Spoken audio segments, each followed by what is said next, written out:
हिंदू धर्म में साफ लिखा है, सत्य के साथ खड़ा होना चाहिए, सत्य से पीछे नहीं हटना चाहिए, सत्य से नहीं डरना चाहिए। अहिंसा हमारा प्रतीक है। अबे मुझे 3 फाउंडेशनल आइडियाज हैं। मोदी जी ने अपने भाषण में एक दिन कहा कि हिंदुस्तान ने किसी पर आक्रमण नहीं किया। उसका कारण है क्योंकि ये देश अहिंसा का देश है। ये देश डर का देश नहीं है। तो हमारे सारे के सारे महापुरुषों ने अहिंसा की बात की, डर मिटाने की बात की। डरो मत, डराओ मत। 2024 से एक परजीवी कांग्रेस पार्टी के रूप से जानी जाएगी। 2024 से जो कांग्रेस है वो परजीवी कांग्रेस है और अपनी सहयोगी पार्टी की कीमत पर वो फलती फूलती है और इसलिए कांग्रेस परजीवी कांग्रेस बन चुकी है। सिंपैथी हासिल करने के लिए ये नया ड्रामा चलाया गया है। बालक बुद्धि में ना बोलने का ठिकाना होता है और न ही बालक बुद्धि में व्यवहार का कोई ठिकाना होता है।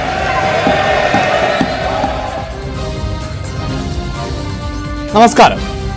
ഒരു പതിറ്റാണ്ടിനിടെ ആദ്യമായാണ് പാർലമെന്റിന്റെ ലോക്സഭയിൽ പ്രതിപക്ഷ നേതാവിന്റെ സ്വരം ഇത്രമേൽ ഉയർന്നു കേട്ടത്. 101 മിനിറ്റ് നീണ്ടുനിന്ന പ്രസംഗത്തിൽ കഴിഞ്ഞ 10 വർഷത്തിനിടെ രാജ്യം നേരിട്ട വെല്ലുവിളികൾ, പ്രതിസന്ധികൾ എല്ലാം രാഹുൽ അക്കമിട്ട് നിരത്തി. മതാധിഷ്ഠിത രാഷ്ട്രീയം, മണിപ്പൂർ, നീറ്റ് പരീക്ഷയിലെ അട്ടിമറി, അഗ്നിവീർ, തൊഴിലില്ലായ്മ, അങ്ങനെ നീണ്ടു വിഷയങ്ങൾ. നന്ദി പ്രമേയത്തിന്മേലുള്ള മറുപടിയിൽ പ്രതിപക്ഷം ഉന്നയിച്ച വിഷയങ്ങളെക്കാൾ രാഹുലിനെയും കോൺഗ്രസിനെയും കടന്നാക്രമിക്കുകയായിരുന്നു പ്രധാനമന്ത്രി ഇരുസഭകളിലും ചെയ്തത്.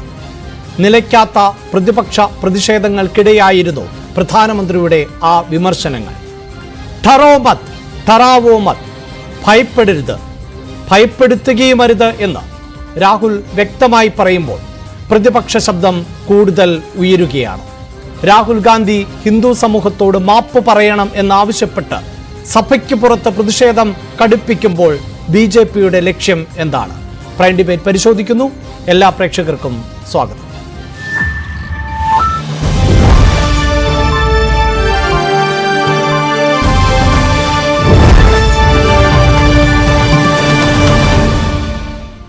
ചർച്ചയിൽ പങ്കെടുക്കുന്നത് കോൺഗ്രസ് നേതാവ് ശ്രീ VR അനൂപ്, ശ്രീ ഷാബു പ്രസാദ് വലത് നിരീക്ഷകൻ, ഡോക്ടർ മോഹൻ വർഗീസ് രാഷ്ട്രീയ നിരീക്ഷകൻ, ശ്രീ ആനന്ദ് കൊച്ചുകുടി മുതിർന്ന മാധ്യമ പ്രവർത്തകർ എന്നിവർ ആണ്. ആദ്യം ഡോക്ടർ മോഹൻ വർഗീസ്. തുടക്കത്തിൽ ഞാൻ സൂചിപ്പിച്ചു, ഒരു പതിറ്റാണ്ടിനിടെ ഇത്രമേൽ ശക്തമായ ഭാഷയിലുള്ള ഒരു പ്രതിപക്ഷ നേതാവിൻ്റെ സ്വരം കേൾക്കേണ്ടി വന്നിട്ടില്ല നരേന്ദ്രമോദിക്ക്. അതിൻ്റെ കാരണം മറ്റൊന്നുമായിരുന്നില്ല, അവിടെ പ്രതിപക്ഷ നേതാവ് എന്ന പദവിയിലേക്ക് എത്തുന്ന തരത്തിലുള്ള ഒരു അംഗബലം സൃഷ്ടിക്കാൻ പ്രതിപക്ഷ പാർട്ടികൾക്ക് സാധിക്കാതെ പോയി എന്നതാണ്. അതിനെല്ലാം പകരം വീട്ടുന്ന തരത്തിൽ ആയിരുന്നു രാഹുൽ ഗാന്ധിയുടെ കഴിഞ്ഞ ദിവസത്തെ പ്രതികരണം. ഇന്ന് രാജ്യസഭയിൽ പ്രധാനമന്ത്രിക്ക് മണിപ്പൂർ അടക്കം പരാമർശിച്ചെങ്കിലും പോകേണ്ടി വന്നുവെങ്കിൽ ആ പ്രതിപക്ഷത്തിൻ്റെ ഉയർന്ന ശബ്ദമാണോ അതിന് കാരണം? അങ്ങനെ വേണം കരുതാൻ. പ്രതിപക്ഷത്തിൻ്റെ സ്വരം ലോക്സഭയിൽ മാത്രമല്ല രാജ്യസഭയിലും വ്യക്തവും ദൃഢവും ആയി ഉയരുന്ന കാഴ്ച നമ്മൾ കഴിഞ്ഞ 2-3 ദിവസങ്ങളായി കണ്ടു. പ്രധാനമന്ത്രി പ്രതിപക്ഷ നേതാവിൻ്റെ വാക്കുകൾക്ക് മറുപടി പറയേണ്ടി വന്നു. പറഞ്ഞു എന്നല്ല, പറയേണ്ടി വന്നു എന്ന് പറയുന്നതാണ് ശരി. ഇവിടെ രാജ്യസഭയിൽ ആദ്യമായി മണിപ്പൂർ വിഷയം പ്രധാനമന്ത്രിയുടെ വായിൽ നിന്നും മണിപ്പൂരിനെ കുറിച്ചൊരു സംസാരം ആദ്യമായിട്ടാണ് ഇത്രയും കാലം വന്നത്. അത് മണിപ്പൂരിനെ കുറിച്ച് സംസാരിക്കാനായി പ്രധാനമന്ത്രിയെ സഭയിൽ വരുത്തുന്നതിനു വേണ്ടി 17ാം ലോക്സഭയുടെ കാലത്ത് അവിശ്വാസ പ്രമേയം വരെ കൊണ്ടുവന്നതാണ് പ്രതിപക്ഷങ്ങൾ. എന്നിട്ടും കാര്യമായ ഒന്നും തന്നെ പ്രധാനമന്ത്രിയുടെ ഭാഗത്തുനിന്ന് ഉണ്ടായില്ല. പക്ഷേ ഇന്ന് അത് സംഭവിച്ചിരിക്കുന്നു. അത് തീർച്ചയായും കാട്ടുന്നത് ശക്തമായ ഒരു പ്രതിപക്ഷ സാന്നിധ്യം, പ്രതിപക്ഷ നേതാവെന്ന് മാത്രമല്ല ഒരു പ്രതിപക്ഷ സാന്നിധ്യം. ഇവിടെ ഈ ആകമാന ചിത്രം നോക്കുമ്പോൾ പ്രതിപക്ഷത്തെ എല്ലാ സ്വരങ്ങളും ചേർന്ന് ഒരു സിംഫണി പോലെ ഒരു വ്യക്തിയിലേക്ക് കേന്ദ്രീകരിക്കുന്ന കാഴ്ച നമ്മൾ കണ്ടു. അത് കഴിഞ്ഞ ലോക്സഭയിൽ ഉണ്ടായിരുന്നില്ല. 16-ാം ലോക്സഭയിലും 17-ാം ലോക്സഭയിലും ഇല്ലാതെ ഇരുന്ന ഒരു സവിശേഷതയാണ് 18-ാം ലോക്സഭയിൽ രാഹുൽ ഗാന്ധി പ്രതിപക്ഷത്തിന്റെ മൊത്തം സ്വരമായി കോൺഗ്രസ് പാർട്ടി. അതായത് ഇപ്പോൾ ഇന്നലെയാണെങ്കിൽ പ്രധാനമന്ത്രി മറുപടി നൽകുമ്പോൾ ഏതാണ്ട് 2 മണിക്കൂറിലധികം 2 മണിക്കൂർ 16 മിനിറ്റാണ് അദ്ദേഹം സഭയിൽ സംസാരിച്ചത്. ആ 2 മണിക്കൂറും പ്രതിപക്ഷ നിരയിൽ നിന്ന് മുദ്രാവാക്യങ്ങൾ ആവർത്തിച്ചുകൊണ്ട് ഇരുന്നു. രാജ്യസഭയിലേക്ക് എത്തുമ്പോൾ അവിടെ അംഗങ്ങളിൽ വലിയ മാറ്റമൊന്നുമില്ല. കഴിഞ്ഞ സമ്മേളന കാലയളവുമായി പരിശോധിക്കുമ്പോൾ പൊതുവെ അംഗബലവുമായി ബന്ധപ്പെട്ട അഭിപ്രായ ഭിന്നതകൾ ഉള്ള ഇടമാണ്. മുതിർന്ന നേതാക്കളാണ്, എക്സ്പീരിയൻസ് ഉള്ള നേതാക്കളൊക്കെയാണ് അവിടെ ഉള്ളത്.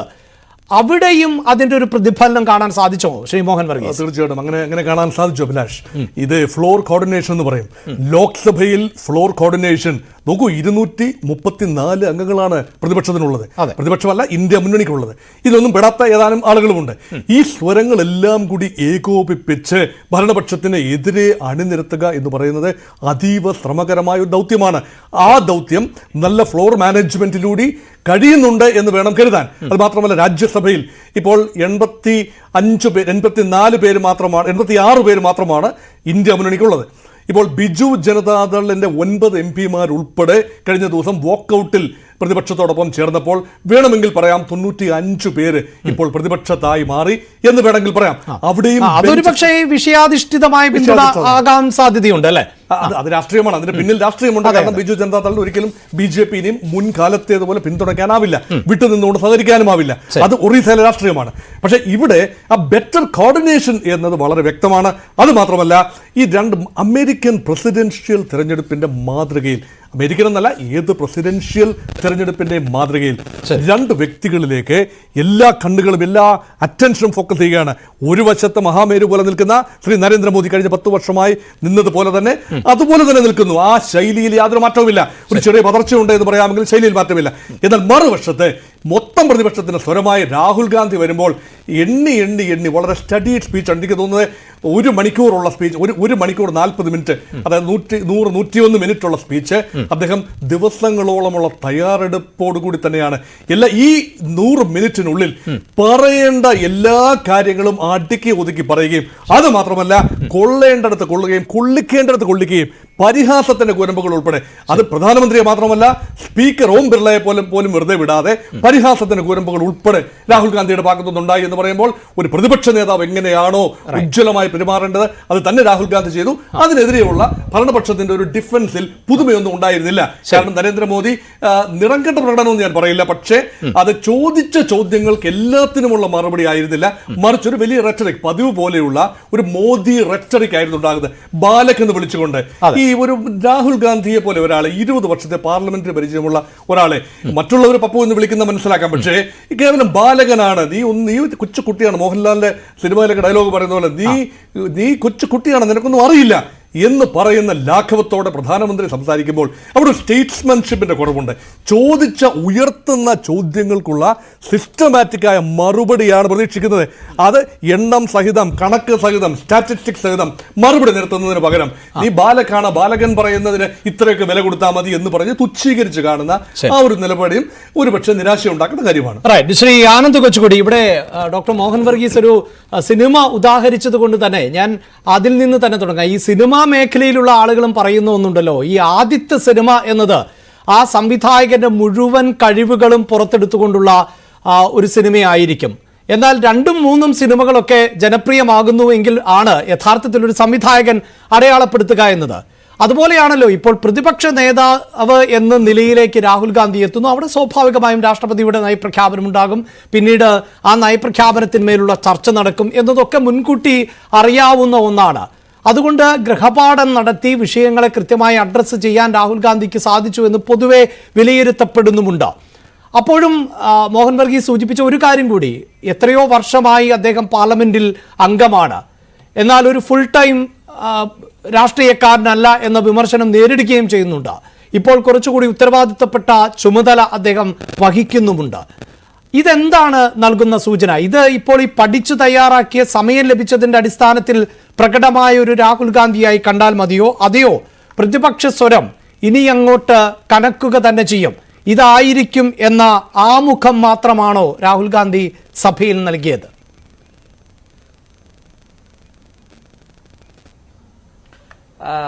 അഭിലാഷ്, ഞാൻ ഈ കാര്യത്തിൽ ഡോക്ടർ മോഹൻ വർഗീസിനോട് പൂർണ്ണമായിട്ടും യോജിക്കുന്നില്ല. ഇപ്പോൾ കേരളത്തിലെ മാധ്യമങ്ങൾ, ഞാൻ കഴിഞ്ഞ ദിവസം പത്രങ്ങൾ എടുത്ത് നോക്കുകയായിരുന്നു. ഇന്നലത്തെ പത്രങ്ങൾ നോക്കിയാൽ എല്ലാ പത്രങ്ങളും തന്നെ രാഹുൽ ഗാന്ധിയുടെ പ്രസംഗത്തെ വലിയ ഒരു സംഭവമാക്കിയാണ് മാറ്റിയിരിക്കുന്നത്. ദേശീയ മാധ്യമങ്ങളും ഒരു പരിധിവരെ കഴിഞ്ഞ 5 വർഷം രാഹുൽ ഗാന്ധിയോട് അനീതി ചെയ്ത മാധ്യമങ്ങൾ ഉൾപ്പെടെ ആ പ്രസംഗത്തെ വലിയൊരു കാര്യമായിട്ട് അവതരിപ്പിക്കുന്നുണ്ട്.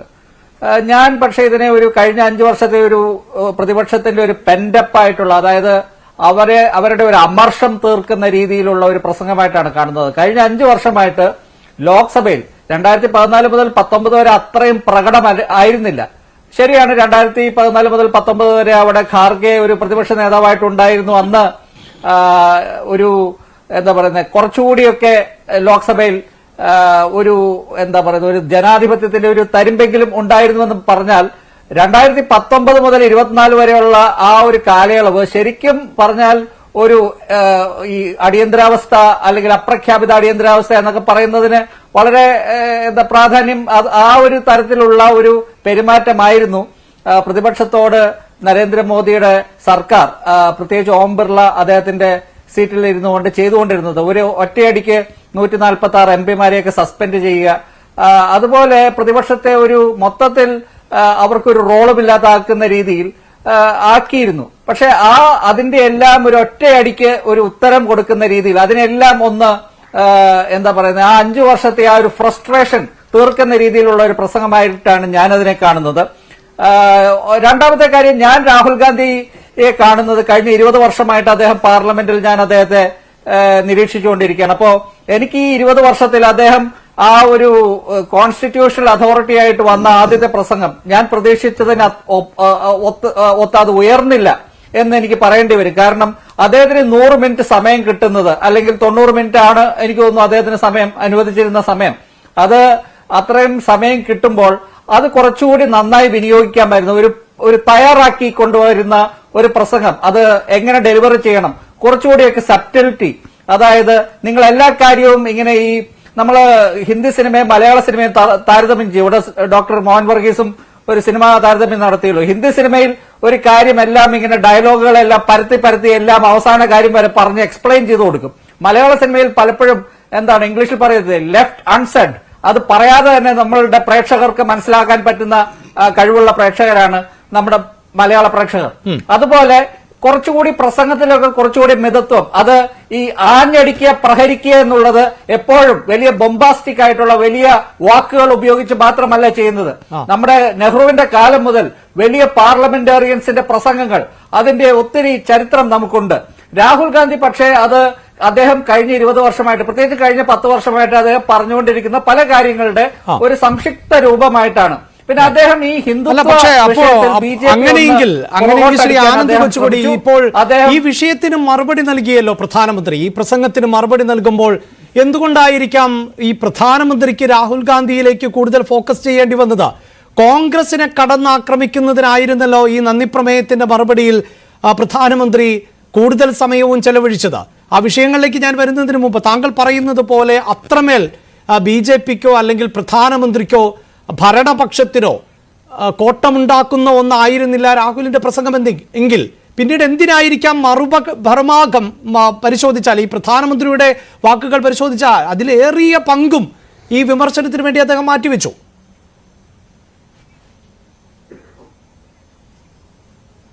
അല്ല, അത് വളരെ സിമ്പിൾ ആയിട്ടുള്ള ഉത്തരമാണ്. അത് കഴിഞ്ഞ 10 വർഷമായിട്ട് BJP ഇവിടെ ഡിമോണൈസ് ചെയ്തുകൊണ്ടിരിക്കുകയാണ്. ഇവിടെ കോൺഗ്രസിനെ വില്ലനായിട്ട് ചിത്രീകരിച്ചുകൊണ്ടിരിക്കുകയാണ്. അത് BJPയുടെ പ്രതിപക്ഷത്തോടുള്ള അവരുടെ സമീപനമാണ്. കാരണം കോൺഗ്രസ് തളർന്നാൽ അവർക്ക് മുൻപോട്ട് പോകാൻ പറ്റുകയുള്ളൂ. അതിന്റെ നേതാവായിട്ടുള്ള രാഹുൽ ഗാന്ധി അവർക്ക് തകർക്കണം. അതിന് 2013-14 മുതൽ അദ്ദേഹത്തെ ഇൻഫാന്റിലൈസ് ചെയ്യുകയാണ്. അദ്ദേഹത്തെ ഒരു ബാലകനായിട്ട്, പപ്പുവായിട്ട് ചിത്രീകരിക്കാൻ ശ്രമിക്കുകയാണ്. അർണബ് ഗോസ്വാമിയുടെ അന്നത്തെ ടൈംസ് നൗവിന്റെ ഇന്റർവ്യൂവിന്റെ കാലം മുതൽ ബിജെപിയുടെ IT സെല്ലും ബിജെപിയുടെ നേതാക്കളും ചെയ്തുകൊണ്ടിരിക്കുന്ന കാര്യത്തിന്റെ ഒരു തുടർച്ചയായിട്ട് മാത്രമാണ് ഞാൻ അതിനെ കാണുന്നത്. ഇദ്ദേഹം പ്രതിപക്ഷം നേതാവായതിനു ശേഷവും ഇദ്ദേഹത്തിന് മെച്യൂരിറ്റി വന്നിട്ടില്ല എന്നുള്ള രീതിയിലാണ് മോദി ആക്രമിക്കുന്നത്. അത് അവരുടെ ഒരു അജണ്ടയുടെ ഭാഗമായിട്ട് വേണമെങ്കിൽ കണക്കാക്കാം. എന്ന് വെച്ച് രാഹുൽ ഗാന്ധി പറഞ്ഞതൊന്നും ഇഫക്റ്റീവ് ആയില്ല എന്നല്ല ഞാൻ പറയുന്നത്. ഞാൻ പറയുന്നത് രാഹുൽ ഗാന്ധിക്ക് ഇതിനേക്കാൾ മികച്ചതാക്കാമായിരുന്നു ഇത്രയും വലിയൊരു സുവർണാവസരം എന്ന് മാത്രമാണ് ഞാൻ പറയുന്നത്. റൈറ്റ്. എന്തായാലും ഞാൻ താങ്കളിലേക്ക് വരാം. ശ്രീ ഷാബു പ്രസാദ്, ഈ പാനലിൽ രണ്ട് വ്യത്യസ്തമായ അഭിപ്രായങ്ങൾ ഉയർന്നു വന്നിട്ടുണ്ട്. അതിൽ താങ്കൾ തന്നെ നേരിട്ട് കേട്ടതുകൊണ്ട് ഞാൻ ആവർത്തിക്കുന്നില്ല. സ്വാഭാവികമായും ജനാധിപത്യപരമായ ചർച്ചകൾ നടക്കേണ്ട ഇടമാണ്. അവിടെ രാഷ്ട്രീയമായ ചർച്ചകൾ നടക്കുക എന്നതൊക്കെ സ്വാഭാവികമാണ്. അപ്പോഴും രാഹുൽ ഗാന്ധി ഉന്നയിക്കപ്പെട്ട നിരവധിയായ വിഷയങ്ങൾ, അത് മണിപ്പൂരുമായി ബന്ധപ്പെട്ട വിഷയമുണ്ട്, മതാധിഷ്ഠിതമാകുന്ന രാഷ്ട്രീയത്തെക്കുറിച്ച് സംസാരിച്ചു, അഗ്നിവീർ ഉൾപ്പെടെയുള്ള വിഷയങ്ങൾ സംസാരിച്ചു, തൊഴിലില്ലായ്മയെക്കുറിച്ച് സംസാരിച്ചു, ഏറ്റവും ഒടുവിൽ കേന്ദ്ര സർക്കാരിന് തന്നെ നാണക്കേടായ നീറ്റ് പരീക്ഷയിലെ ക്രമക്കേടുകൾ ഉൾപ്പെടെ പരാമർശിച്ചു പോകുന്നു. എന്നാൽ ഇതിനെല്ലാം നൽകിയ മറുപടി താങ്കൾ ശ്രദ്ധിച്ചിട്ടുണ്ടാകും. ഇരു സഭകളിലും പ്രധാനമന്ത്രി നൽകിയ മറുപടി ശ്രദ്ധിച്ചു കാണും. അവിടെയൊന്നും ഈ അഡ്രസ്സ് ചെയ്ത വിഷയങ്ങൾക്ക് വേണ്ടി ആയിരുന്നില്ല പ്രധാനമന്ത്രി കൂടുതൽ സമയം ചെലവഴിച്ചത്. മറിച്ച് രാഹുൽ ഗാന്ധിയെയും കോൺഗ്രസിനെയും ഒക്കെ കടന്നാക്രമിക്കുന്നതിനായിരുന്നു. അതാകട്ടെ ഇപ്പോഴും ഇത്രയും എക്സ്പീരിയൻസ് ആയ, ഇത്രയധികം കാലം സഭയിലുണ്ടായിരുന്ന ഒരു വ്യക്തിയെക്കുറിച്ച് വീണ്ടും ആവർത്തിക്കുന്നു, ബാലബുദ്ധി എന്ന തരത്തിലൊക്കെ. അപ്പോൾ അത് കൃത്യമായും കൊള്ളേണ്ടിടത്ത് കൊണ്ടു എന്ന് തന്നെയല്ലേ മനസ്സിലാക്കേണ്ടത്?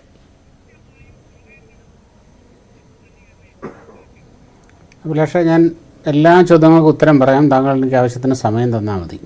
ആദ്യം ഈ ബാലക് ബുദ്ധി എന്നുള്ള കാര്യം തന്നെ പറയട്ടെ. എന്തുകൊണ്ടാണെന്ന് പറഞ്ഞാൽ ഈ ചൈൽഡിഷ് നേച്ചർ ഈ രാഹുൽ ഗാന്ധി പല പ്രാവശ്യം കാണിച്ചിട്ടുണ്ട്. നിങ്ങൾക്ക് ഓർമ്മയുണ്ടോ? അന്ന് പണ്ട് കഴിഞ്ഞ ലോക്സഭയുടെ ആ സമയത്താണെന്ന് തോന്നുന്നു, 2018 തോന്നുന്നു, ഒരു പ്രസംഗം കഴിഞ്ഞു, നേരെ എഴുന്നേറ്റ് വന്നു, നരേന്ദ്രമോദിയെ കെട്ടിപ്പിടിക്കുന്നു, എന്നിട്ട് നേരെ തിരിച്ച് സീറ്റ് ചെന്നിരിക്കുന്നു, അടുത്തുള്ള കൊളീഗ്സിനെ കണ്ണിറുക്കി കാണിക്കുന്നു. ഇതെന്തൊരു സ്വഭാവം, അത് എന്തൊരു നേച്ചറാണ് ഇത്? ഒരു സീനിയർ നേതാവ്, അതായത് 2004 മുതൽ പാർലമെന്റ് മെമ്പറായ ഒരു മനുഷ്യൻ ചെയ്യേണ്ട പ്രവർത്തിയാണോ ഇത്? ഇതിനെ ചൈൽഡിഷ് എന്നല്ലാതെ എന്താ വിളിക്കുക? ഞാൻ ഇടപെടുകയോ താങ്കളെ തടസ്സപ്പെടുത്തുകയൊന്നുമല്ല. അദ്ദേഹത്തിന്റെ ഇന്നലകളിൽ അത്തരം രീതികൾ ഉണ്ടായിട്ടുണ്ടാകാം. അതാകെ ആ കാലഘട്ടത്തിൽ വിമർശിക്കപ്പെടട്ടെ, അത് സ്വാഭാവികമാണ്. പക്ഷേ അന്ന് ഇങ്ങനെ ആയിരുന്നു എന്ന് പറഞ്ഞുകൊണ്ട് എത്ര നാൾ മുന്നോട്ട് പോകാൻ പറ്റുമെന്നുള്ളതാണ്. ഈ സഭാ സമ്മേളന കാലയളവിൽ അദ്ദേഹത്തിന്റെ ഭാഗത്ത് നിന്ന് അത്തരം വിഷയങ്ങൾ ഉണ്ടായിട്ടുണ്ടെങ്കിൽ സ്വാഭാവികമായും ഞാൻ പറഞ്ഞു തുടങ്ങിയിട്ടല്ലേ ഉള്ളൂ. ശരി ശരി, ഞാൻ പറഞ്ഞു തുടങ്ങിയിട്ടല്ലേ ഉള്ളൂ അഭിലാഷേ. ഞാൻ അതിലേക്ക് വരികയാണ്. ഞാൻ ഈ സഭയിലേക്ക് കഴിഞ്ഞ 2018 തുടങ്ങിയിട്ട് ഇങ്ങോട്ടൊന്ന് വന്നല്ലേ ഉള്ളൂ. നിങ്ങളൊന്ന് ക്ഷമിക്ക്. അതായത് ഇപ്പോൾ ഈ നടത്തിയ 1.5 മണിക്കൂർ പ്രസംഗം, ഈ 1.5 മണിക്കൂർ പ്രസംഗത്തിൽ ആ പ്രസംഗം ഒന്ന് ശ്രദ്ധിച്ചു നോക്കൂ. ഈ പുള്ളി ഇപ്പോഴും മെയ് മാസത്തിലെ ആ ഇലക്ഷൻ പ്രചരണത്തിലാണ് നിൽക്കുന്നത്. ഇതേതോ ഉത്തർപ്രദേശിലോ അല്ലെങ്കിൽ കേരളത്തിലോ എവിടെയോ നടക്കുന്ന ഒരു ഇലക്ഷൻ റാലിയിൽ പ്രസംഗിച്ച ആ വാക്ക് അതല്ലാതെ മറ്റൊന്നും ഈ മനുഷ്യൻ ഇവിടെ പറയുന്നില്ല. ഒരു പ്രതിപക്ഷ നേതാവിൻ്റെ, ഒരു സീനിയർ നേതാവിൻ്റെ യാതൊരു തരത്തിലുള്ള പക്വതയോ ശരീരഭാഷയോ സമീപനമോ ഈ മനുഷ്യൻ കാണിക്കുന്നില്ല. ആ സ്ട്രീറ്റ് റെട്ടറിക്സ് മാത്രമാണ് ഇവിടെ എടുത്ത് ഈ വിളമ്പിക്കൊണ്ടിരിക്കുന്നത്. അഗ്നിവീറിനെ പറ്റിയൊക്കെ പച്ച കള്ളങ്ങൾ പറയുക, ഒന്നും പഠിക്കാതെയാണ് ഈ വന്നിരിക്കുന്നത്. ഇനി മറ്റൊരു കാര്യം പറയട്ടെ. നിങ്ങളിപ്പോൾ ഇവിടെ എല്ലാവരും ആവർത്തിച്ച് പറഞ്ഞൊരു കാര്യമുണ്ട്, ഇതിനു മുമ്പ് അവസരം കിട്ടിയിട്ടില്ല, അതിനു മുമ്പ് നമ്പേഴ്സ് ഇല്ലായിരുന്നു, നമ്പർ ഉണ്ടായിരുന്നെങ്കിൽ ഇപ്പം നമ്പർ ഉള്ളപ്പോൾ അവർക്ക് ശബ്ദിക്കാൻ കഴിയുന്നു. അപ്പോൾ ഈ ആൾക്കൂട്ടത്തിൻ്റെ ബലത്തിലുള്ള ബഹളമാണോ ഇത്? ഇനി ഞാനൊരു കാര്യം പറയട്ടെ. ഈ പാർലമെൻറ്റ് 84 മുതൽ 89 വരെ ഈ ചരിത്രത്തിലെ ഏറ്റവും വലിയ ഭൂരിപക്ഷവുമായി രാജീവ് ഗാന്ധി ഭരിച്ചൊരു കാലമുണ്ടായിരുന്നു. മോഹൻ വർഗീസ് സാറിനൊക്കെ ഓർമ്മയുണ്ടാവും, അത് എനിക്കും ഓർമ്മയുണ്ട്. എത്രയുണ്ടായിരുന്നു BJPക്ക് പാർലമെൻറ്റിൽ അംഗങ്ങൾ? 2 പേര്. ഏറ്റവും വലിയ പ്രതിപക്ഷം തെലുങ്ക് ദേശം പാർട്ടി. ഈ ശുഷ്കമായ പ്രതിപക്ഷം ഈ ഭീകര ഭൂരിപക്ഷവുമായിട്ട് ഭരിച്ചിരുന്ന രാജീവ് ഗാന്ധിയെ ഇഞ്ഞ വരപ്പിച്ചിട്ടുണ്ട് പാർലമെൻറ്റിൽ. മുള്ളയെ നിർത്തിയിട്ടുണ്ട്. അങ്ങനെ ആ പ്രതിപക്ഷത്തിൻ്റെ ആ പ്രവർത്തനം കാരണം രാജീവ് ഗാന്ധിയുടെ കോൺഗ്രസ് തോറ്റു. അടുത്ത ഇലക്ഷന് 415 സീറ്റുമായിട്ട് വന്ന രാജീവ് ഗാന്ധിയുടെ തെരഞ്ഞെടുപ്പ് ആ കോൺഗ്രസ് 89 ഇലക്ഷനിൽ തോറ്റു. നമ്പറൊന്നും വലിയ വിഷയമല്ലപ്പാ. പറയേണ്ടതുപോലെ പഠിച്ച് പറയുകയാണെങ്കിൽ രാജ്യസഭയിലും ലോക്സഭയിലും. അതുപോലെ ഇന്ദിരാഗാന്ധി 71 മഹാഭൂരിപക്ഷത്തോടു കൂടിയാണ് അധികാരത്തിൽ വന്നത്, 3-2 ഭൂരിപക്ഷവുമായി. അന്ന് പാർലമെൻറ്റിലെ പ്രതിപക്ഷ നിര എങ്ങനെയായിരുന്നു ഇന്ദിരാഗാന്ധിയെ ഇങ്ങനെ വട്ടം കറക്കിയത്? എത്ര ശക്തമായിട്ടാണ് പ്രതിപക്ഷം ഉണ്ടായിരുന്നത്. രാം മനോഹർ ലോഹിയൊക്കെ പ്രതിപക്ഷത്തിരുന്ന് നടത്തിയ പ്രവർത്തനങ്ങളുണ്ട് ഈ രാജ്യത്ത്. നമ്പർ ഉണ്ടായിട്ടല്ല, സ്ട്രെങ്ത് ഉണ്ടായിട്ടല്ല. കാര്യങ്ങൾ പഠിച്ച് ഒരു പ്രതിപക്ഷ ധർമ്മത്തോടുകൂടി പഠിച്ച് കൃത്യമായ കാഴ്ചപ്പാടോടുകൂടി അവതരിപ്പിക്കുകയാണെങ്കിൽ ഒന്നും മതിയെന്നേ, കനലൊരു തരിയുന്നില്ല ഒരു പറയുന്ന മാതിരി. അല്ലാതെ ഈ കുറേ ആൾക്കൂട്ട ബഹളം കാണിക്കലല്ല പ്രതിപക്ഷ ധർമ്മം എന്ന് പറയുന്നത്.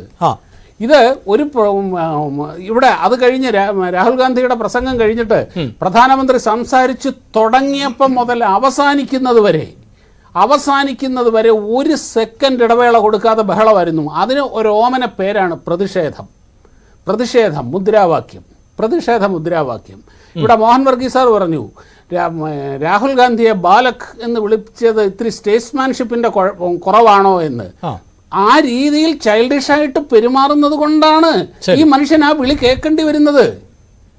ഇപ്പൊ ഖാർഗെ ഇവിടെ പ്രതിപക്ഷ നേതാവായിരുന്നല്ലോ, പ്രതിപക്ഷത്തിലെ പ്രധാന നേതാവായിരുന്നല്ലോ. ഖാർഗെ ആരെങ്കിലും പറഞ്ഞിട്ടുണ്ടോ? ശരി, ഇല്ലല്ലോ. ഈ മനുഷ്യൻ പറയുന്നതും ആ മനുഷ്യന്റെ വായിൽ നിന്ന് വീഴുന്നതും മുഴുവനും ചൈൽഡിഷ് ആയതുകൊണ്ടാണ് ഈ പറയുന്നത്. ദയവ് ചെയ്ത് ഈ രാഹുൽ ഗാന്ധി ഇലക്ഷൻ പ്രചരണ വേദിയിൽ നിന്ന് പാർലമെന്റിലേക്ക് എത്തണം. ആ ബോധം അയാൾക്ക് വന്നിട്ടില്ല. ഇടപെടുന്നത് ഇപ്പോൾ താങ്കൾ 1-2 ഉദാഹരണങ്ങൾ ചൂണ്ടിക്കാണിച്ചു. ഇന്ദിരാഗാന്ധിയുടെ കാലഘട്ടത്തെക്കുറിച്ച്, അതിനുശേഷം രാജീവ് ഗാന്ധിയുടെ കാലഘട്ടത്തെക്കുറിച്ച്. തീർച്ചയായും അതിൽ എനിക്ക് വലിയ അറിവില്ല, കാരണം വായിച്ചൊക്കെയുള്ള അറിവേ ഉള്ളൂ. പക്ഷേ ഈ ഇന്ദിരാഗാന്ധിയുടെ മരണത്തിന് ശേഷം രാജ്യത്തുണ്ടായ ഒരു തരംഗമുണ്ട്. അങ്ങനെ രാജീവ് ഗാന്ധിയുടെ കാലഘട്ടത്തിൽ ഏറ്റവും വലിയ ഭൂരിപക്ഷത്തിലേക്ക് പോകുന്നു. അതിനുശേഷമുണ്ടായ രാഷ്ട്രീയ സാഹചര്യമൊക്കെ ഞാൻ മനസ്സിലാക്കുന്നതെല്ലാം പറയുമ്പോൾ ഒരുപാട് സമയം പോകുമെന്നതുകൊണ്ടാണ്. പക്ഷേ അപ്പോഴും താങ്കൾ ഈ സൂചിപ്പിക്കുന്ന അംഗബലം അവിടെ വളരെ പ്രധാനപ്പെട്ടതായി മറ്റു ചിലത് കൂടിയില്ലേ ശ്രീ ഷാബു പ്രസാദ്? ഇതാ ഈ രാഹുൽ ഗാന്ധിയുടെ പ്രസംഗം തന്നെ, അതിന് മറുപടി നൽകേണ്ടത് പ്രധാനമന്ത്രിയാണ്. സ്വാഭാവികമായും സഭാരീതി അനുസരിച്ച് ഏറ്റവും ഒടുവിൽ പ്രധാനമന്ത്രി സംസാരിക്കുന്നു, പിന്നീട് മറ്റുള്ളവർക്ക് അവസരമില്ല. പക്ഷേ ആ പ്രധാനമന്ത്രി സംസാരിക്കുന്നതിന് മുമ്പ് തന്നെ രാഹുൽ ഗാന്ധിയുടെ പ്രസംഗത്തിൻ്റെ പല ഭാഗങ്ങളും വെട്ടിമാറ്റുന്ന സാഹചര്യം ഉണ്ടാകുന്നു.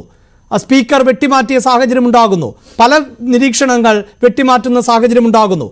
അപ്പോൾ ഒരു ജനാധിപത്യ പ്രക്രിയ, അതാണ് ഞാൻ നേരത്തെ സൂചിപ്പിച്ചത്. സ്വാഭാവികമായും ജനാധിപത്യം വളരെയധികം ചർച്ച ചെയ്യപ്പെടേണ്ട ഒരു ഇടത്ത് ഈ അവസരങ്ങൾ നിഷേധിക്കപ്പെടുന്നുണ്ട്. താങ്കൾ പറഞ്ഞ ആ ഇന്ദിരാഗാന്ധിയുടെ കാലഘട്ടത്തിലും അല്ലെങ്കിൽ രാജീവ് ഗാന്ധിയുടെ കാലഘട്ടത്തിലും ലഭിച്ചിരുന്ന പ്രതിപക്ഷ ബഹുമാനം ഇപ്പോഴുണ്ടോ എന്നതും സംശയമാണ്.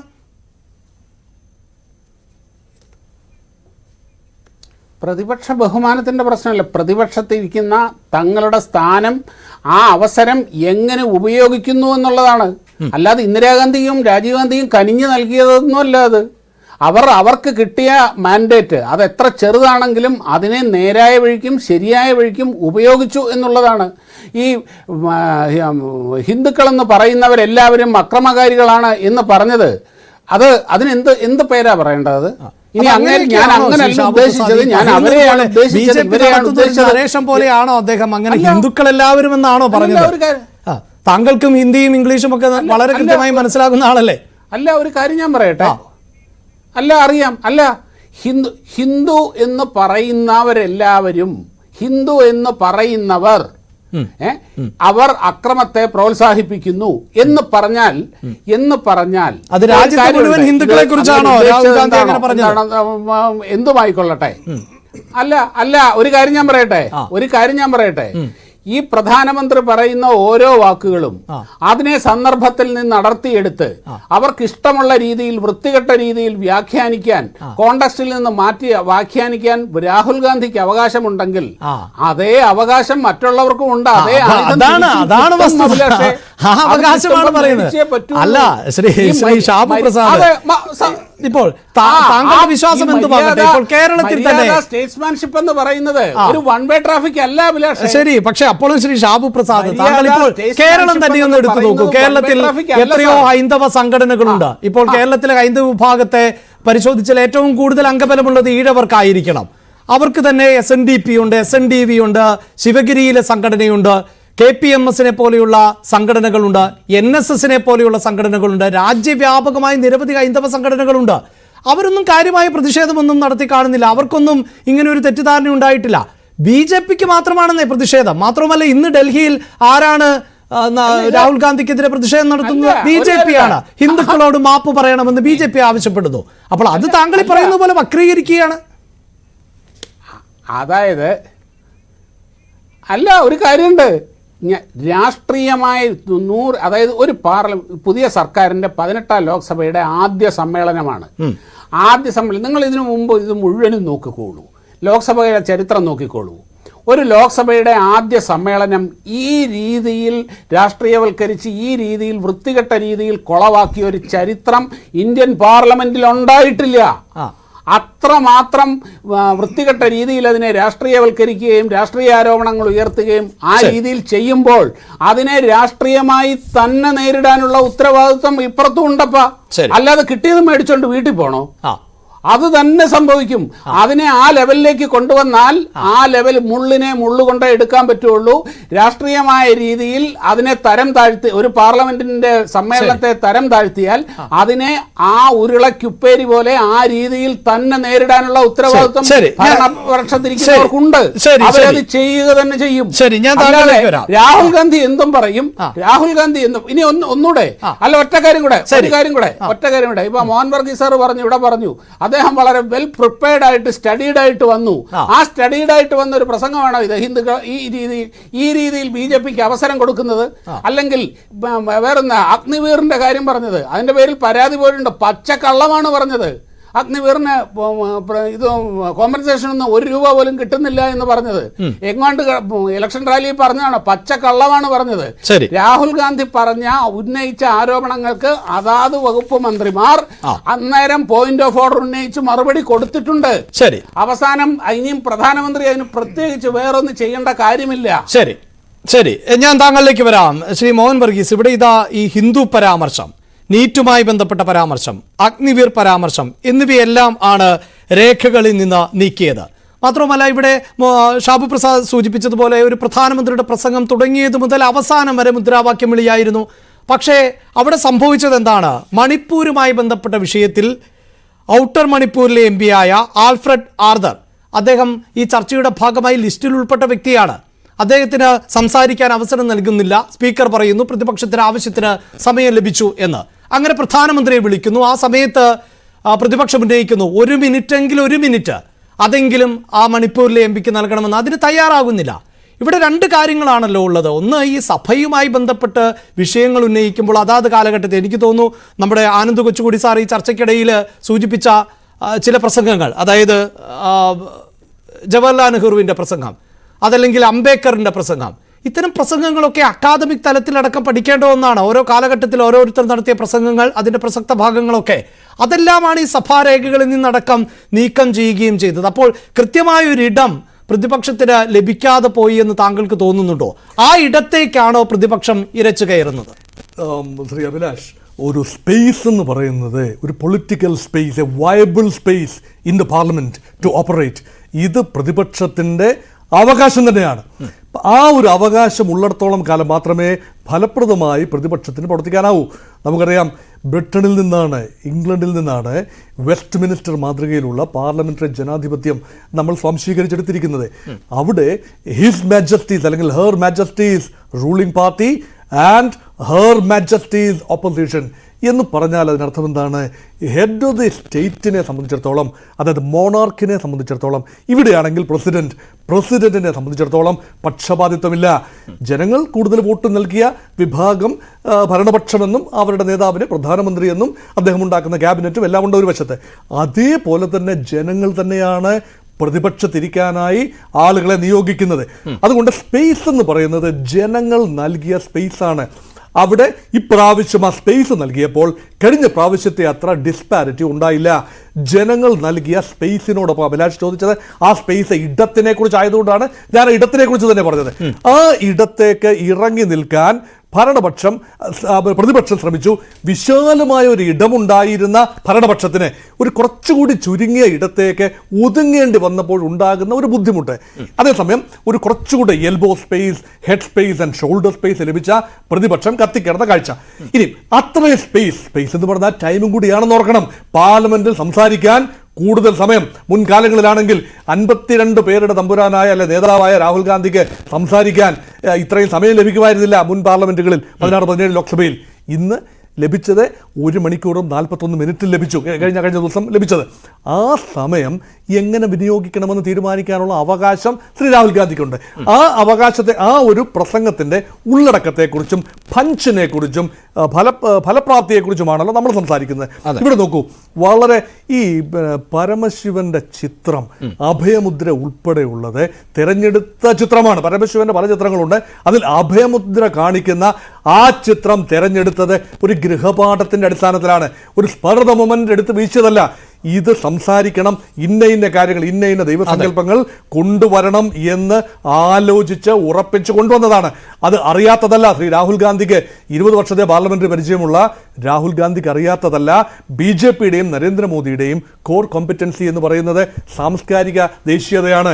അവിടെ മതവും മതചിഹ്നങ്ങളും എല്ലാം തന്നെ വരും. അപ്പോൾ അടിക്ക് തിരിച്ചടി കൊടുക്കാൻ പര്യാപ്തനായ ത്രാണിയുള്ള ഭാഗമുള്ള ഒരു പ്രധാനമന്ത്രിയാണ് നമുക്കുള്ളതെന്നറിയാം. അത് അറിഞ്ഞുകൊണ്ട് തന്നെ ഇവിടെ ഒരു നറേറ്റീവ് കൊണ്ടുവരികയാണ്. അഭയമുദ്ര എന്താണ്?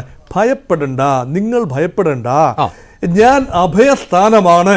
അത് കോൺഗ്രസിന്റെ കൈപ്പത്തി ചിഹ്നവുമായി അതിനെ താരതമ്യപ്പെടുത്തി എന്ന ഒരു തുച്ഛീകരണം അവിടെ നടന്നു. അത് ആയിക്കൊള്ളട്ടെ, അത് രാഹുൽ ഗാന്ധിയുടെ സ്വാതന്ത്ര്യമായി നമുക്ക് വിട്ടുകൊടുക്കാം. പക്ഷേ ഈ അഭയമുദ്രയിൽ മാത്രം നിന്നില്ല. അതൊരു ത്രെഡായി പറഞ്ഞുകൊണ്ട് ഈ അഭയസങ്കല്പം എല്ലാ മതങ്ങൾക്കുമുണ്ട്.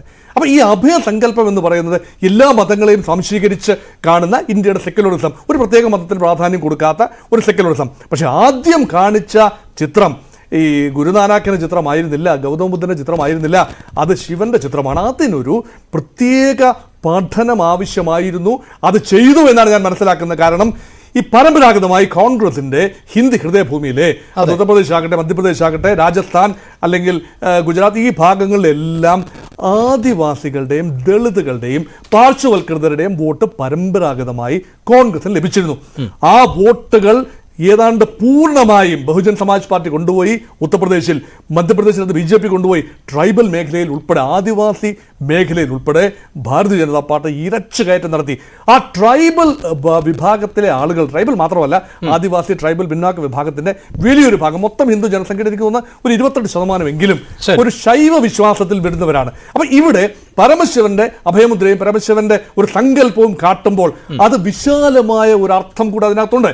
അതിനെ കേവലം ഒരു വർഗീയത എന്നോ അല്ലെങ്കിൽ ഒരു മതത്തിന്റെ പരാമർശമെന്നോ എന്നതിന് ഉപരിയായി ഈ സ്ട്രൈക്ക് റേറ്റ് കുറഞ്ഞു വരുന്നത്. ഇപ്പോഴും കേവലം 28% മാത്രമാണ് ഹിന്ദി ഹൃദയഭൂമിയിൽ BJP വേഴ്സസ് കോൺഗ്രസ്. അതിൽ BJPക്കാണ് മൃഗീയമായ മേൽക്കൈ. മധ്യപ്രദേശിൽ, രാജസ്ഥാനിൽ, ഛത്തീസ്ഗഡിൽ, ഇവിടെ എല്ലാം തന്നെ. അവിടെ കോൺഗ്രസിന് ഇൻറോഡ്സ് ഉണ്ടാകണം എങ്കിൽ അവിടെ ഒരു ആംഗിളും കൂടെ ആവശ്യമാണ്. അത് പ്യോർ മതേതരത്വം മാത്രം പറഞ്ഞതുകൊണ്ട് കാര്യമില്ല. ഇതിന് അങ്ങനെ ഒരു നറേറ്റീവ് കൊടുക്കാൻ ശ്രമിച്ചു. അതാണ് ഒരു വശം. രണ്ടാമത്തെ ഒരു വശം കൂടെ രാഹുൽ ഗാന്ധി ചെയ്തു. ഇതിനെ മുഴുവൻ വിഷയങ്ങളെയും ഒരു ത്രെഡിൽ കോർത്തുകൊണ്ട് ഇതൊരു ഹെയ്റ്റ്രഡിന്റെ, തുച്ഛീകരണത്തിന്റെ, പാർശ്വവൽക്കരണത്തിന്റെ സംസ്കാരമാണ് എന്ന് പറഞ്ഞുകൊണ്ട് ഒന്നിൽ നിന്ന് ഒന്നിലേക്കാണ് പോയത്. കാരണം ഞങ്ങളൊക്കെ പ്രസംഗമൊക്കെ വിലയിരുത്തി കലാലയങ്ങളിലൊക്കെ പഠിപ്പിക്കുന്ന സമയത്ത് വിദ്യാർത്ഥികളൊക്കെ നടത്തുന്ന പ്രസംഗമൊക്കെ വിലയിരുത്തുന്നുണ്ട്. അത്രയും തുച്ഛീകരിച്ചുകൊണ്ട് ഞാൻ കാണുന്നില്ല പാർലമെന്റിലെ പ്രസംഗത്തെ. പക്ഷേ അങ്ങനെ നോക്കുമ്പോൾ ഇത് ഒരു ത്രെഡ് ഉണ്ടായിരുന്നു. ഇതിന് ആകെപ്പാടെ തോട്ടിനകത്തൊരു ത്രെഡ് ഉണ്ടായിരുന്നു. അതിന് ഡെലിവറിയുടെ ശൈലിയെക്കുറിച്ച് പറയാൻ ഞാൻ ആളല്ല. പക്ഷേ ആ ത്രെഡ് വിട്ടു പോകാതെ തന്നെ ആ 1 മണിക്കൂർ 40 മിനിറ്റ് സമയം അദ്ദേഹം ഫലപ്രദമായി വിനിയോഗിച്ചു. അതിനകത്തെ പരിഹാസത്തിന് വേണമെങ്കിൽ പറയാം ബാലകബുദ്ധി 2-3 ഭാഗത്ത് തെളിഞ്ഞു. അത് വെറും ബാലകബുദ്ധിയല്ല, അതത്ര ചെറിയ ബുദ്ധി അല്ലല്ലോ എന്ന് ശ്രീനിവാസനോട് ഏതോ ഒരു സിനിമയിൽ, തേന്മാവിൻ കുമ്പത്ത് എന്ന സിനിമയിൽ പറയുന്നുണ്ട്. ഇതത്ര ചെറിയ ബുദ്ധി അല്ലല്ലോ എന്ന് പറയുന്ന ഒരു കാഴ്ചയുണ്ട്. ഇത് അത്ര ചെറിയ ബുദ്ധിയല്ല, ഈ ബാലകന്റെ ബുദ്ധി അത്ര ചെറിയ ബുദ്ധിയല്ല.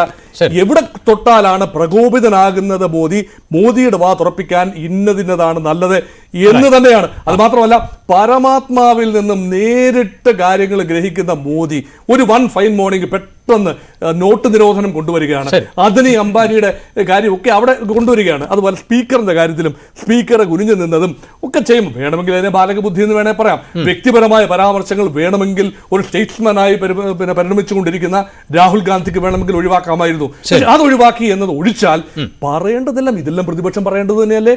കഴിഞ്ഞ പ്രാവശ്യം പാർലമെന്റിൽ പറയാൻ അവസരം അധികം ലഭിക്കാതിരുന്ന വിഷയങ്ങൾ ഉൾപ്പെടെ സമഗ്രമായി പറഞ്ഞു എന്ന് പറയുമ്പോൾ സ്വാഭാവികമായി ആ ഒരു ഇടം പ്രതിപക്ഷത്തിന്റെ സ്പേസ് പ്രതിപക്ഷം തിരിച്ചു പിടിക്കുന്ന കാഴ്ച ഇവിടെ കണ്ടു. പക്ഷെ ഭരണപക്ഷം ആ ലെസർ സ്പേസിലേക്ക് ഒതുങ്ങി നിൽക്കാൻ വിസമ്മതിക്കുകയും പഴയ തന്ത്രം തന്നെ മോദി എക്കാലത്തും കഴിഞ്ഞ 10 വർഷം പാർലമെന്റിൽ അഡോപ്റ്റ് ചെയ്ത ഏതാണ്ട് അതേ തന്ത്രം, കടന്നാക്രമിക്കുക, എതിർക്കുക, അങ്ങനെ ഒരു പരിധിവരെ രാഹുൽ ഗാന്ധി വ്യക്തിയെ തുച്ഛീകരിച്ച് കാട്ടുക എന്നത് ചെയ്തു. അതേസമയം ഒരു വിഷയത്തിന് വിഷയാധിഷ്ഠിതമായി ഉത്തരം പറയാനൊരു വലിയ ശ്രമം ഞാൻ ഇവിടെ കണ്ടില്ല. അത് ഞാൻ പ്രതീക്ഷിച്ചിരുന്നു. നല്ല മെച്ചപ്പെട്ട രാഹുൽ ഗാന്ധിയേക്കാൾ മെച്ചപ്പെട്ട പ്രാസംഗകൻ എന്നറിയപ്പെടുന്ന നരേന്ദ്രമോദിയിൽ നിന്നും അങ്ങനെ ഒരു കാര്യം ഞാൻ പ്രതീക്ഷിച്ചു. അത് കണ്ടില്ല എന്ന് മാത്രമാണ് ഞാൻ. ശ്രീ ആനന്ദ് കൊച്ചുകൂടി, ഇവിടെ ഇതാ ഈ പാർലമെന്റിലെ വാക്പോര് കഴിഞ്ഞു. ഇന്നിപ്പോൾ പാർലമെന്റിന്റെ നടപടികൾ, രാജ്യസഭയിൽ മറുപടി നൽകുന്നതിന് മുമ്പ് വലിയൊരു പ്രതിഷേധം ഡൽഹിയിൽ ഉണ്ടായിരുന്നു. അത് BJPയുടെ നേതൃത്വത്തിലായിരുന്നു. അത് ഇന്ത്യയിലെ മുഴുവൻ ഹിന്ദുക്കളോടും രാഹുൽ ഗാന്ധി മാപ്പ് പറയണം എന്നുള്ളതാണ്. അതുതന്നെയാണല്ലോ ഇവിടെ മോഹൻ വർഗീസ് സാർ സൂചിപ്പിച്ചു വെച്ച കാര്യങ്ങളും ആയി ചേർത്ത് വെക്കുമ്പോൾ രാഹുൽ ഗാന്ധിയെ സംബന്ധിച്ചിടത്തോളം കുറേയേറെ കാര്യങ്ങൾ സഭയിൽ പറയേണ്ടതുണ്ടായിരുന്നു. അത് അദ്ദേഹം കണക്ട് ചെയ്ത് പറയുന്നു. അതിൽ തന്നെ BJPക്ക് ഏറ്റവും കൊണ്ടത് ഈ ഹിന്ദു സമൂഹത്തെ അപമാനിച്ചു എന്ന തരത്തിലുള്ള നരേഷൻ ആണ്. അതിനാണ് സഭയ്ക്ക് പുറത്തടക്കം വലിയ പ്രതിഷേധങ്ങൾ നടക്കുകയും ചെയ്യുന്നത്. അതേസമയം രാഹുൽ ഗാന്ധി മുന്നോട്ട് വെച്ച നിരവധി വിഷയങ്ങളുണ്ടായിരുന്നു, മണിപ്പൂരടക്കം. ആ മണിപ്പൂരിൽ ലോക്സഭയിൽ ഒരു വാക്ക് പോലും പരാമർശിച്ചില്ല. രാജ്യസഭയിലേക്ക് എത്തുമ്പോൾ ഇത്ര FIRകൾ രജിസ്റ്റർ ചെയ്തിട്ടുണ്ട്, അതിനെ രാഷ്ട്രീയ ആയുധമാക്കുകയാണ് പ്രതിപക്ഷ പാർട്ടികൾ, മറ്റു ചില രാഷ്ട്രീയ പാർട്ടികൾ എന്ന വളരെ കുറച്ച് വാക്കുകളിൽ നരേന്ദ്രമോദിയുടെ വിശദീകരണം ഒതുങ്ങുന്നു. അപ്പോൾ കൃത്യമായി എന്തൊക്കെ വിഷയങ്ങളാണ് പറയേണ്ടത്, അതിലെന്തൊക്കെയായിരിക്കാം BJPയെ ചൊടിപ്പിക്കുക, അതിൻ്റെ പ്രതിഫലനം എന്തായിരിക്കും എന്നൊക്കെ ഏതാണ്ട് ബോധ്യപ്പെട്ട് തന്നെ വേണം രാഹുൽ ഗാന്ധി സംസാരിച്ചത് എന്നല്ലേ മനസ്സിലാക്കാൻ ശ്രീ ആനന്ദ് കൊച്ചുകൂടി.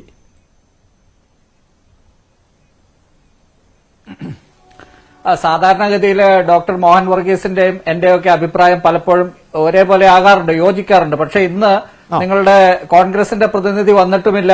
എന്നാൽ ഒരു വൈവിധ്യത്തിന് വേണ്ടി ഞാൻ ചില കാര്യങ്ങൾ ഡോക്ടർ മോഹൻ വർഗീസ് പറഞ്ഞതിനോട് വിയോജിച്ചുകൊണ്ട് ചില കാര്യങ്ങൾ പറയട്ടെ. ഒന്ന്, ഇവിടെ അദ്ദേഹം പറഞ്ഞു കോൺഗ്രസിന്റെ മതേതരത്വത്തിന് നിരക്കാത്ത ചില കാര്യങ്ങൾ രാഹുൽ ഗാന്ധി പറഞ്ഞു എന്ന രീതിയിൽ. പക്ഷെ ഞാൻ അതിന്റെ അകത്ത് മതേതരത്വം അല്ലാതെ ഒന്നും പറഞ്ഞതായിട്ട് ഞാൻ കണക്കാക്കുന്നില്ല.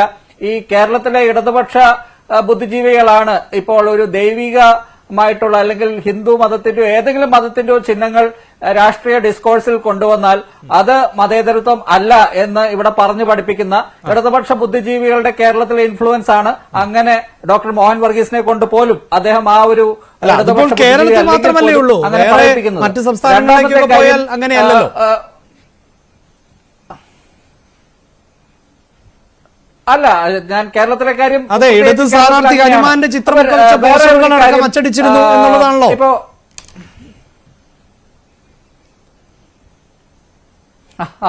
അതെ അതെ, ഇപ്പൊ ഇടതുപക്ഷത്തിനും കാര്യങ്ങളൊക്കെ അത്ര പന്തിയല്ല എന്ന് മനസ്സിലായിട്ടുണ്ട്. ഇപ്പൊ അവരൊക്കെ മാറിക്കൊണ്ടിരിക്കുകയാണ്.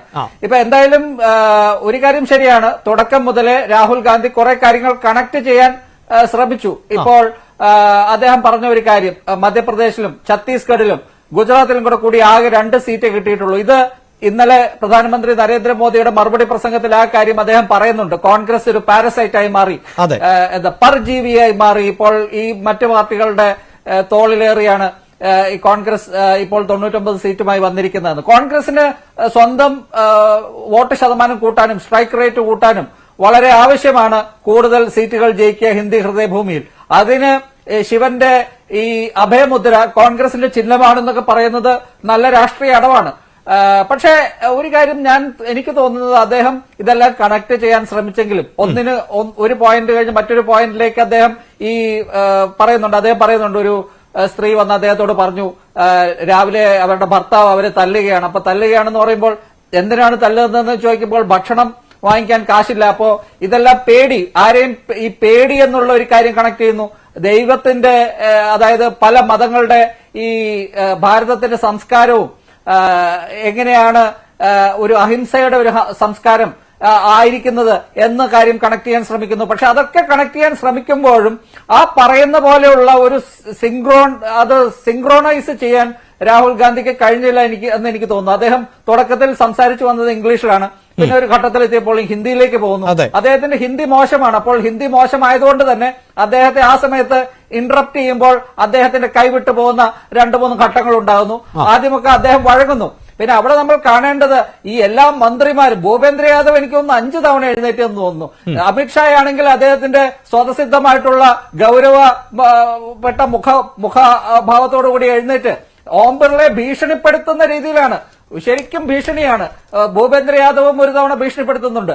ഈ ഓം ബിർള എന്ന മനുഷ്യനെ സ്പീക്കർ സ്ഥാനവുമായി ബന്ധപ്പെടുത്തി രാഹുൽ ഗാന്ധി പറഞ്ഞതാണ് അതിന്റെ അകത്തെ ഹൈലൈറ്റ് എന്ന് ഞാൻ പറയും. ഇപ്പൊ ഇവിടെ ഡോക്ടർ മോഹൻ വർഗീസ് പറയുന്നത് അത് ഒഴിവാക്കാമായിരുന്നു എന്നാണ്. പക്ഷെ എനിക്ക് ആ 1 മണിക്കൂർ 40 മിനിറ്റ് പ്രസംഗത്തിൽ എനിക്ക് തോന്നിയത് ഏറ്റവും വലിയ ഹൈലൈറ്റ് അതായിരുന്നു. കാരണം അത്രയും നേരം സ്പീക്കറും ഒരു പക്ഷപാതിയെ പോലെ ഈ രാഹുൽ ഗാന്ധിയുടെ പ്രസംഗത്തെ തടസ്സപ്പെടുത്താൻ അല്ലെങ്കിൽ റൂളുകൾ ഇൻവോക്ക് ചെയ്തുകൊണ്ട് രാഹുൽ ഗാന്ധിയുടെ പ്രസംഗത്തെ പലതവണ തടസ്സപ്പെടുത്താൻ നോക്കിയപ്പോൾ, അല്ലെങ്കിൽ അമിത്ഷായുടെ ഭീഷണിയെ തുടർന്ന് അതിന് ശ്രമിച്ചപ്പോൾ, രാഹുൽ ഗാന്ധി ഈ അദ്ദേഹത്തിന് മുൻപിൽ നേരെ നിന്ന് ഷെയ്ക്ക് ഹാൻഡ് കൊടുത്തതും പ്രധാനമന്ത്രിക്ക് കുമ്പിട്ട് ഷെയ്ക്ക് ഹാൻഡ് കൊടുത്തതിനും കാര്യം പറഞ്ഞതിന് ശേഷം ഓം ബിർളയുടെ ആ ഒരു മുഖഭാവം ഒന്ന് കാണേണ്ടത് തന്നെയായിരുന്നു. അദ്ദേഹം തുടക്കം മുതൽ ശിവന്റെ ചിത്രം കാണിക്കുന്ന സമയത്തൊക്കെ അദ്ദേഹത്തിന്റെ മുഖം വേറൊരു തരത്തിലാണെങ്കിൽ ഇത് പറഞ്ഞതിന് ശേഷം അദ്ദേഹം ഒന്ന് മയപ്പെട്ടിരുന്നു. എന്തായാലും ഒരു ലോക്സഭയിൽ ഇത്രയെങ്കിലും പ്രതിപക്ഷത്തിന് ചെയ്യാൻ കഴിഞ്ഞത് വലിയൊരു കാര്യമാണ്. രാഹുൽ ഗാന്ധിക്ക് അദ്ദേഹത്തിന്റെ പ്രസംഗത്തിൽ കുറച്ചുകൂടി ഫാക്ച്വൽ ആയിട്ടുള്ള, അതായത് ഇവിടെ ശ്രീ ഷാബു പ്രസാദ് പറയുന്നത് പോലെ കുറച്ചുകൂടി വസ്തുതാപരമായിട്ടുള്ള കാര്യങ്ങൾ, അത് കണക്കുകളെല്ലാം കൃത്യമായിട്ട് എണ്ണി പറയുന്ന രീതിയിൽ, ഇവിടെ പത്രങ്ങളിൽ നിന്നുള്ള ന്യൂസ് പേപ്പറിൽ നിന്നുള്ള കണക്കുകളായാലും മതി, അതെല്ലാം സർക്കാർ രേഖകളാകണമെന്നില്ല. അത് എവിടെയെങ്കിലും എന്തെങ്കിലും ഒരു സൈറ്റേഷൻ മതി. പക്ഷെ അദ്ദേഹം പലപ്പോഴും അനക്ഡോട്ടൽ ആയിട്ടുള്ള അദ്ദേഹത്തിന്റെ വ്യക്തിപരമായിട്ടുള്ള എക്സ്പീരിയൻസുകളാണ് അദ്ദേഹം പറയുന്നത്. ഭാരത് ജോഡോ യാത്രയിൽ ഇങ്ങനെ ഉണ്ടായി, ഞാൻ അവിടെ ചെന്നപ്പോൾ അഗ്നിവീർ കോമ്പൻസേഷൻ കിട്ടിയില്ല. പക്ഷെ അത് കുറച്ചുകൂടി ഒരു ഫാക്ച്വൽ ആയിട്ടുള്ള വസ്തുതാപരമായിട്ടുള്ള ഒരു പ്രഹരം ആണ് ഞാൻ പ്രതീക്ഷിച്ചത്. അത് ഭാവിയിൽ അങ്ങനെ ഉണ്ടാകുമെന്നാണ് ഞാൻ പ്രതീക്ഷിക്കുന്നത്. റൈറ്റ്, അതാണ് ശ്രീ ഷാബു പ്രസാദ്. താങ്കൾ നേരത്തെ ചരിത്രമടക്കം സൂചിപ്പിച്ചു കഴിഞ്ഞു. രാഹുൽ ഗാന്ധിക്ക് മാത്രം പറയാനുള്ളതല്ല പാർലമെന്റ് എന്ന് പറയുമ്പോൾ തന്നെ ശ്രീ ആനന്ദ് കൊച്ചുകൂടി ചൂണ്ടിക്കാണിക്കുന്നത് പോലെ ചില വിഷയങ്ങൾ അത് അത്രമേൽ ആധികാരികമായിട്ടല്ല, അല്ലെങ്കിൽ ഏതെങ്കിലും ഒരു സംഭവത്തെ കൃത്യമായി അഡ്രസ്സ് ചെയ്തുകൊണ്ടോ ഡോക്യുമെന്റുകളുടെ അടിസ്ഥാനത്തിലോ ഒന്നുമല്ല രാഹുൽ ഗാന്ധി പറഞ്ഞു വെച്ചത് എന്നതൊരു പോരായ്മയായി തന്നെ കാണുന്നു എന്ന് പറയുമ്പോൾ പോലും ഇതിപ്പോൾ ഈ പുതിയ സർക്കാർ അധികാരത്തിൽ വന്നപ്പോഴുണ്ടായ ഘടകകക്ഷികളിൽ നിന്നുണ്ടായേക്കാം, അങ്ങനെ പ്രധാനപ്പെട്ട വകുപ്പുകൾ ഉൾപ്പെടെ BJPക്ക് ഒരു പക്ഷേ വിട്ടു നൽകേണ്ടി വന്നേക്കാം എന്നൊക്കെയുള്ള നിരീക്ഷണങ്ങൾ ഉണ്ടായിരുന്നു. പക്ഷേ അങ്ങനെയൊന്നുമല്ല സംഭവിച്ചത്. അവിടെ കൃത്യമായി ഘടകകക്ഷികളെ അവർക്ക് അർഹതപ്പെട്ടത് നൽകുന്നു. പ്രധാനപ്പെട്ട വകുപ്പുകൾ BJP കൈവശം വയ്ക്കുന്നു. സ്പീക്കർ തെരഞ്ഞെടുപ്പിലടക്കം ഒരു തരത്തിലുമുള്ള കല്ലുകടിയും ഉണ്ടായില്ല. അവിടെ ഒരു വോട്ടെടുപ്പിലേക്ക് പോകാൻ പ്രതിപക്ഷം തയ്യാറായില്ല.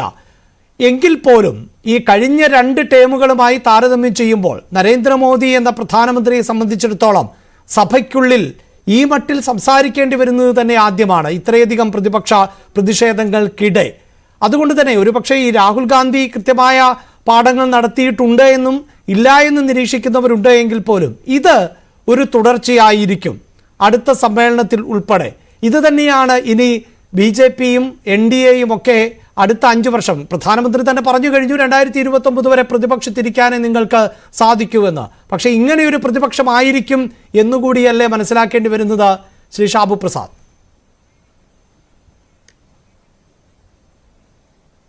അതെ, ഈ പ്രതിപക്ഷം ഇങ്ങനെയാണ് ഇനി വരുന്ന കാലത്തും ഈ പാർലമെന്റിൽ പെരുമാറാൻ പോകുന്നത് എങ്കിൽ BJPയുടെ ജോലി കൂടുതൽ എളുപ്പമാകും എന്നേ എനിക്ക് പറയാനുള്ളൂ.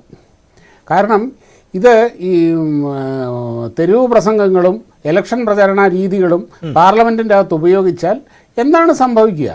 BJPക്കും NDAക്കും വ്യക്തമായ ഭൂരിപക്ഷം ഇവിടെയുണ്ട്. ഇപ്പം ഇന്നലെ തന്നെ നിങ്ങൾ നോക്കൂ, ഇവരവിടെ കിടന്ന് ബഹളം വെക്കുന്നു, അലറുന്നു, വിളിക്കുന്നു, മുദ്രാവാക്യം വിളിക്കുന്നു. പ്രധാനമന്ത്രി അത് മൈൻഡ് ചെയ്യുന്ന പോലുമില്ല. അദ്ദേഹത്തിൻ്റെ പ്രസംഗം ഇങ്ങനെ തുടരുകയാണ്. അദ്ദേഹം ആ 2 മണിക്കൂർ പ്രസംഗിക്കുകയും ചെയ്തു. അതുപോലെ തന്നെ ഗവൺമെൻറ് അതിൻ്റെ നടപടികളുമായി മുമ്പോട്ട് പോയിക്കൊണ്ടേയിരിക്കും. പാർലമെൻറ്റിൻ്റെ അകത്തും പുറത്തും ബഹളം വെക്കുന്നവർ അവിടെ കിടന്ന് ബഹളം വെക്കുകയല്ല, അല്ലാതെ പ്രത്യേകിച്ച് യാതൊരു പ്രയോജനവും ഉണ്ടാകാൻ പോകുന്നില്ല. അതേസമയം ഞാൻ പറയുന്നില്ല, ഈ സർക്കാർ, ഞാനിപ്പം BJPയെ സ്നേഹിക്കുന്ന ഒരു വ്യക്തിയാണ് എങ്കിൽ പോലും സർക്കാർ 100% പെർഫെക്റ്റാണ് എന്നൊന്നും അവകാശപ്പെടാനുള്ള വിഡ്ഢിത്തമൊന്നും എനിക്കില്ല. പക്ഷേ ഒരു പ്രതിപക്ഷ ധർമ്മം എന്ന് പറയുന്നത് ശരിയായ രീതിയിൽ കാര്യങ്ങളെ പഠിച്ച് വിലയിരുത്തി അതിനെ പ്രസന്റ് ചെയ്ത് ആ അവസരത്തിനെ ഉപയോഗിക്കുക എന്നുള്ളതാണ് പ്രതിപക്ഷ ധർമ്മം എന്ന് പറയുന്നത്. ഇപ്പോൾ എനിക്ക് ഇപ്പോൾ CPM ഒതുക്കി മൂലക്കാക്കിയിരിക്കുന്ന ഒരു പഴയ നേതാവുണ്ട്, സുരേഷ് കുറുപ്പ്. എനിക്ക് അദ്ദേഹത്തെ വ്യക്തിപരമായിട്ടറിയാം. അദ്ദേഹത്തോട് ഞാൻ സംസാരിച്ചിട്ടുണ്ട് പണ്ട്. അദ്ദേഹം 84 ആ വേലിയേറ്റത്തിൽ പോലും കോട്ടയത്ത് നിന്ന് ജയിച്ച MP ആയ മനുഷ്യനാണ് അദ്ദേഹം. അദ്ദേഹം ഒരിക്കൽ പറഞ്ഞതാണ്, അതായത് ഈ പാർലമെൻ്ററി നടപടിക്രമങ്ങൾ പഠിക്കാൻ വേണ്ടി, അന്ന് എങ്ങനെയാണ് ഒരു പാർലമെൻറ്റിൽ പ്രസൻറ്റ് ചെയ്യാൻ വേണ്ടി എന്നറിയാൻ വേണ്ടി അവർ രാജ്യസഭയിൽ പോയിരിക്കുമായിരുന്നു അദ്വാനിയുടെ പ്രസംഗം കേൾക്കാനെന്ന്. അദ്വാനി പ്രസംഗിക്കുന്ന ദിവസം അവർ ലോക്സഭാ സെഷൻ പോലും ചിലപ്പോൾ കട്ട് ചെയ്ത് രാജ്യസഭയിൽ ഗാലറിയിൽ പോയിരിക്കും, എങ്ങനെയാണെന്ന് പഠിക്കാൻ വേണ്ടി. അങ്ങനെ ആ രീതിയിലുള്ള പ്രതിപക്ഷ നേതാക്കളുണ്ടായ നാടാണിത്. അങ്ങനെയുള്ളിടത്താണ് ഇതേപോലെ വന്ന് ഒരു പാർലമെൻറ്റ് തുടങ്ങുകയാണ്. ആദ്യത്തെ സമ്മേളനമാണ്. അതിൻ്റെ തുടക്കം മുതൽ ഈ രീതിയിൽ കിടന്ന് തെരുവ് രാഷ്ട്രീയം കളിക്കുന്നത്. ഇപ്പോൾ ഇവിടെ എല്ലാവരും കുറേശ്ശെ ആദ്യം രാഹുൽ ഗാന്ധിയുടെ ഉജ്ജ്വല പ്രസംഗം മുൾമുനെ നിർത്തി എന്നൊക്കെ പറഞ്ഞിടത്തുനിന്ന് രാഹുൽ ഗാന്ധി നേരെ പ്രിപ്പയർ ചെയ്തല്ല വന്നത്. അദ്ദേഹം ഫാക്ച്വലായിട്ടുള്ള മിസ്റ്റേക്കുകൾ ഒരുപാട് വരുത്തിയിട്ടുണ്ട്. ഇത് പാർലമെൻറ്റിൻ്റെ അകത്താണ് പറയുന്നതെന്ന് ആലോചിക്കണം. അതിനൊക്കെ ഓരോ വാക്കിനും ഉത്തരവാദിത്വമുള്ളതാണത്. ഇതെല്ലാവരും ഇപ്പം എല്ലാവരും സമ്മതിച്ചു വരികയാണ്. ഇതാണ് അവിടെ നടന്നത്, അതാണ് അതിൻ്റെ യാഥാർത്ഥ്യം. അങ്ങനെ പറയുന്ന ഓരോന്നിനും ഓരോ കാര്യങ്ങൾ അതുകൊണ്ടാണ് പ്രധാനമന്ത്രി മൈൻഡ് ചെയ്യുക പോലും ചെയ്തിരുന്നത്. ഇനിയിപ്പം അവരുടെ അന്ന് 50 പേരുടെ ശബ്ദം ഉണ്ടായിരുന്നു, ഇപ്പം 100 പേരുടെ ശബ്ദം ഉണ്ടാവും എന്നുള്ളതേ ഉള്ളൂ. സർക്കാർ ദൃഢനിശ്ചയത്തോടു കൂടി മുമ്പോട്ട് പോവുകയാണെങ്കിൽ ഈ ബഹളം വെക്കുന്നവർ ബഹളം വെച്ചുകൊണ്ടായിരിക്കും, സർക്കാർ അവരുടെ ജോലി ചെയ്തുകൊണ്ടായിരിക്കും. അതാണ് ഇനി സംഭവിക്കാൻ പോകുന്നത്. ഇനിയൊരു കാര്യമുണ്ട്, ശരിയാണ്, ഗവൺമെൻറ്റിൻ്റെ വിന്നിങ് മാർജിൻ കുറഞ്ഞിട്ടുണ്ട്. പക്ഷെ നിങ്ങളൊന്ന് നോക്കൂ, വെർച്വലി ഇപ്പോൾ ഈ സർക്കാരിനെ നോക്കൂ. 2019 10 വർഷം കാലാവധിയുള്ള ഒരു സർക്കാർ വന്ന മാതിരിയല്ലേ. ഇതിനിടയ്ക്ക് ഒരു മന്ത്രിസഭാ പുനഃസംഘടന പോലെ ഒരു ഇലക്ഷൻ വന്നുപോയി എന്നുള്ളൊരു ഫീലല്ലേ. അതേ സ്പീക്കർ, അതേ പ്രധാനമന്ത്രി, അതേ ധനമന്ത്രി, അതേ പ്രതിരോധ മന്ത്രി, അതേ ആഭ്യന്തരമന്ത്രി. ശരി, BJPക്ക് വലിയ സൂചിപ്പിച്ചത് ശരിയാണ്. പക്ഷെ പ്രതിപക്ഷത്ത് അങ്ങനെയല്ല. പ്രതിപക്ഷത്ത് വലിയ മാറ്റമുണ്ടായി. അതെ, അത് പ്രതിപക്ഷ അവർക്ക് മാക്സിമം ചെയ്യാൻ സാധിക്കുന്നത് എന്താണെന്ന് ഈ കഴിഞ്ഞ ദിവസങ്ങളിൽ കണ്ടു. പാർലമെന്റിൽ കിടന്ന് തൊണ്ട കീറി കിടന്ന് ബഹളം വെക്കും, വെല്ലിൽ കിടന്ന് ചാടിമറിയും, പിന്നെ സ്പീക്കറെ കളിയാക്കും, പ്രധാനമന്ത്രിയെ കളിയാക്കും. അതെല്ലാം വിഷയാധിഷ്ഠിതമല്ലേ ശ്രീ ഷാബു പ്രസാദ്? അങ്ങനെ എന്തെങ്കിലും പറഞ്ഞാണോ പ്രതിപക്ഷം ബഹളം വെക്കുന്നത്? വിഷയാധിഷ്ഠിതം. ഇപ്പോൾ താങ്കൾ ഈ ചരിത്രമൊക്കെ പറഞ്ഞതുകൊണ്ട് ഈ BJP പ്രതിപക്ഷത്തിരുന്ന കാലഘട്ടത്തിലടക്കം ഈ 2G സ്പെക്ട്രം അഴിമതിക്കാലത്താണ് എന്നാണ് ഞാൻ മനസ്സിലാക്കിയിട്ടുള്ളത്. ഒരു സഭാ സമ്മേളന കാലയളവിൽ ഒരു ദിവസം പോലും സഭ നടക്കാതിരുന്ന സാഹചര്യവും ചരിത്രവുമില്ലേ? അനുവദിച്ചില്ല. കാര്യം രാജ്യം കണ്ട ഏറ്റവും വലിയ അഴിമതി ആണ് അവിടെ നടന്നത്. അത് ഏറ്റെടുത്ത് ആ സർക്കാരിനെ കൊണ്ട് അത് ചെയ്യിക്കുക എന്നുള്ളത് പ്രതിപക്ഷത്തിന്റെ ഉത്തരവാദിത്തമാണ്. സ്പെക്ട്രത്തിന്റെ കാര്യം എന്തിനാ അതിപ്പോ അന്ന് അല്ല. ഞാൻ താങ്കൾ ഈ ചർച്ചയുടെ ഭാഗമായി കുറെ ചരിത്രം പറഞ്ഞതുകൊണ്ടാണ് എനിക്കും അതിൽ ആധികാരികമായൊന്നും, കാരണം ഞാനും താങ്കൾ ഈ പറഞ്ഞതുപോലെ വായിച്ചും ഒക്കെ മനസ്സിലാക്കിയതാണ്. എനിക്ക് താങ്കളുടെ അത്രയും എക്സ്പീരിയൻസ് ഇല്ല. പക്ഷേ ഇത് ഈ മണിപ്പൂർ പോലെയുള്ള വിഷയം, നീറ്റ് പോലെയുള്ള വിഷയങ്ങളൊക്കെ അഡ്രസ്സ് ചെയ്യണ്ടേ? അത് അഡ്രസ്സ് ചെയ്യുന്നില്ല എന്ന് വന്നപ്പോഴാണല്ലോ ഈ മുദ്രാവാക്യം ഉയർത്തിയത് ശ്രീ ഷാബു പ്രസാദ്. അത് കൃത്യമായി മണിപ്പൂർ വിഷയം അതാതിൻ്റെ സമയത്ത് കൃത്യമായി അഡ്രസ്സ് ചെയ്തിട്ടുണ്ട്, അതിന് മറുപടി പറഞ്ഞിട്ടുണ്ട്, എടുത്ത ആക്ഷൻസ് പറഞ്ഞിട്ടുണ്ട്. പാർലമെന്റിൽ ഓരോ സമയത്ത് പാർലമെന്റിന് പ്രധാനമന്ത്രി എപ്പോഴാണ് ശ്രീ ഷാബു പ്രസാദ് ഇതിനു മുമ്പ് മണിപ്പൂർ പോലുള്ള വിഷയത്തിലൊക്കെ മറുപടി പറഞ്ഞിട്ടുള്ളത്? അല്ല, പ്രധാനമന്ത്രി ആഭ്യന്തരമന്ത്രി പറഞ്ഞിട്ടുണ്ടെന്ന്. ആഭ്യന്തരമന്ത്രി പറഞ്ഞിട്ടുണ്ട്. ഈ രാജ്യത്തിന്റെ അവിടെ എന്തൊക്കെയാണ് ചെയ്തിട്ടുള്ള ആഭ്യന്തരം പറയേണ്ടവർ അതിന് മറുപടി പറഞ്ഞിട്ടുണ്ട്. അല്ലാതെ ഈ രാജ്യത്ത് നടക്കുന്ന എന്തിനും ഏതിനും പ്രധാനമന്ത്രി തന്നെ മറുപടി പറയണമെന്ന് ഇവർ എന്തിനാ വാശി പിടിക്കുന്നത്? അവർ സർക്കാരിനോടാണ് അവർ ചോദ്യം ചോദിക്കുന്നത്. സർക്കാർ അതിന് മറുപടി പറഞ്ഞിട്ടുണ്ട്, അത് ചെയ്തിട്ടുമുണ്ട്. ചോദിക്കേണ്ട രീതിയിൽ ചോദിക്കണം. ആ ഒരു പാർലമെന്റിൽ അനുവർത്തിക്കേണ്ട ചില ശീലങ്ങളുണ്ട്, അനുവർത്തിക്കേണ്ട ചില ഡെക്കോറമുണ്ട്. അതിനനുസരിച്ച് വേണം ചെയ്യാൻ. ഞാൻ അതാ പറഞ്ഞത്, നമ്പറൊന്നും വേണ്ട ഇതിന്. ഇപ്പൊ ഒരു കാര്യമുണ്ട്, ഈ ബൊഫോഴ്സ് അഴിമതി വന്ന സമയത്ത് ആ 80കളില് അന്ന് രാജീവ് ഗാന്ധിക്ക് വൻ ഭൂരിപക്ഷം ഉണ്ടായിരുന്നു. രാജീവ് ഗാന്ധി ഇച്ഛ വരച്ചു പാർലമെന്റില്. പ്രതിപക്ഷത്തിന് ഒരു നമ്പറും ഇല്ലായിരുന്നു. പ്രതിപക്ഷത്തിന് നമ്പർ എന്ന് പറയുന്ന സാധനമില്ലായിരുന്നു. എന്നിട്ടും ചെയ്തു. എന്തുകൊണ്ട്? അതിന്റെ അകത്ത് യാഥാർത്ഥ്യമുണ്ടായിരുന്നു. അത് പ്രതിപക്ഷത്തുള്ളവരത് വരിഷ്ഠ നേതാക്കൾ അത് പഠിച്ചു, വേണ്ട രീതിയിൽ പ്രിപ്പയർ ചെയ്തു, പ്രസന്റ് ചെയ്തു. അപ്പോൾ ഈ വൻ ഭൂരിപക്ഷം വരുന്ന രാജീവ് ഗാന്ധി അന്തം വിട്ട് കുന്തം വിഴുങ്ങിയിരിക്കുകയായിരുന്നു. എന്തുകൊണ്ടാ? അത് ആ രീതിയിൽ വേണം പാർലമെന്റിൽ ഒരു കാര്യം പറയാൻ. നന്ദി പ്രമേയ ചർച്ചയാണ്. അതെ അതെ. പക്ഷേ ശ്രീ ആനന്ദ് കൊച്ചുകൂടി, ഇവിടെ ശ്രീ ഷാബു പ്രസാദ് പറഞ്ഞു ഇതൊരു സർക്കാരിന്റെ തുടർച്ചയെന്ന് മാത്രം കണ്ടാൽ പോരെ. 10 വർഷത്തെ സർക്കാർ 15ാമത്തെ വർഷത്തിലേക്ക് എത്തുന്നു. അത് ഇവിടെ തന്നെയാണ് ഈ രാഷ്ട്രപതിയുടെ നയപ്രഖ്യാപനം ചർച്ചയാകുന്നത്. ഇത് മറ്റൊരു സർക്കാരല്ല, മറ്റൊരു ഭരണ സംവിധാനമല്ല, ഏതാണ്ട് മന്ത്രിസഭ തന്നെ ആവർത്തിക്കപ്പെടുന്ന ഒരു സാഹചര്യമുണ്ടല്ലോ. അപ്പോൾ രാഹുൽ ഗാന്ധി എന്ന നേതാവിനപ്പുറത്ത് പ്രതിപക്ഷം പറയേണ്ടത് എന്താണോ അതാണ് രാഹുൽ ഗാന്ധിയിലൂടെ പറഞ്ഞു വെച്ചത്. അവിടെയാണല്ലോ ഈ വിഷയങ്ങളെല്ലാം വരുന്നത്. അവിടെയാണല്ലോ നീറ്റ് പരീക്ഷയുമായി ബന്ധപ്പെട്ട ക്രമക്കേട് വരുന്നത്, മണിപ്പൂർ പോലെയുള്ള വിഷയങ്ങൾ വരുന്നത്, അഗ്നിവീറുമായി ബന്ധപ്പെട്ട് അത് ടെക്നിക്കലി തെറ്റാണ് എന്ന തരത്തിൽ പറയുന്നു. അത് അത്തരം പിഴവുകൾ സംഭവിക്കാം. പക്ഷേ ഈ തൊഴിലില്ലായ്മ പോലെയുള്ള വിഷയങ്ങൾ, വിശ്വാസവുമായി ബന്ധപ്പെട്ട വിഷയങ്ങൾ, ഈ തെരഞ്ഞെടുപ്പിൽ ഉത്തർപ്രദേശിലടക്കം നമ്മൾ കണ്ടതാണല്ലോ. അയോധ്യയിലെ ക്ഷേത്രം സ്ഥിതി ചെയ്യുന്ന ലോക്സഭാ മണ്ഡലത്തിൽ പോലും BJP പരാജയപ്പെട്ടെന്ന് കണ്ടതാണല്ലോ. അപ്പോൾ അത്തരം വിഷയങ്ങൾ ഉന്നയിക്കപ്പെടുന്നു.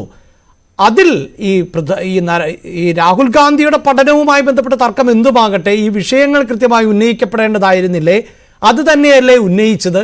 അതിൽ മറുപടി പറയാതെ വന്നപ്പോഴല്ലേ പ്രതിപക്ഷം ഈ നിലയിൽ ശബ്ദമുഖരിതമായ അന്തരീക്ഷം സൃഷ്ടിച്ചത്?